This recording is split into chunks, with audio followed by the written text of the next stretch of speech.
Sa ibang balita, bumisita sa bansa si Norwegian Foreign Affairs Minister Bård Brende para palakasin pa ang ugnayan ng Pilipinas at Norway.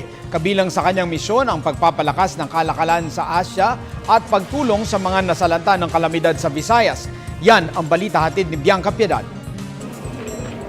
9 na buwan matapos maitalaga bilang Foreign Minister ng Norway si Bård Brende, bumisita ito sa unang pagkakataon sa Pilipinas upang talakayin ang mga isyu na makakapagpatibay pa ng lalo sa ugnayan ng dalawang bansa. Sa pagbisita nito sa Department of Affairs, nagpasalamat si Foreign Affairs Secretary Albert Del Rosario para sa tulong pinansyal ng gobyerno ng Norway sa mga nasalanta ng bagyong Yolanda na nagkakahalaga ng $41.3 million, maging ang relief goods, pagpapadala ng volunteers at kanilang expert mission.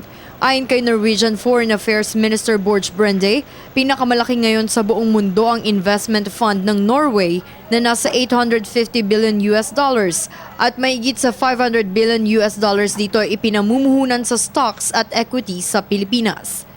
I think this is reflecting also that our country thinks there are great opportunities in your country. The 7% economic growth last year is something that we hope will continue. We also discussed with the Secretary the importance of this growth being inclusive, and that also this growth will create necessary jobs that are needed in society. Nagkaroon din ng pagkakataon na makita ni Brende ang mga lugar sa Central Visayas na naapektuhan ng bagyong Yolanda at tiniyak ang kanilang patuloy na suporta.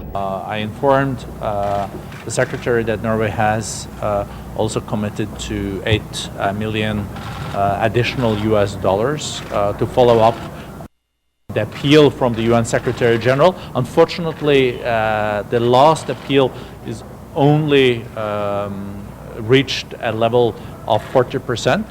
So what I'm doing on behalf of the Norwegian government is pledging this 8 million in addition to the 35 million we already have committed. Dahil dito ang Norway na ang pangatlong bansang may pinakamalaking naiambag sa pagpapabilis ng recovery ng mga naapektuhan ng bagyo.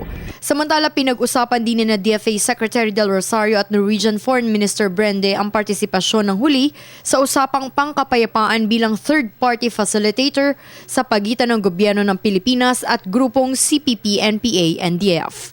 The presidency of Aquino is here for several years, and I think we're looking into the opportunities to resume talks in the future. I'll have the opportunity to meet with the president this afternoon, and I think we also will touch on future opportunities in resuming the talks with the communist movement in the months to come.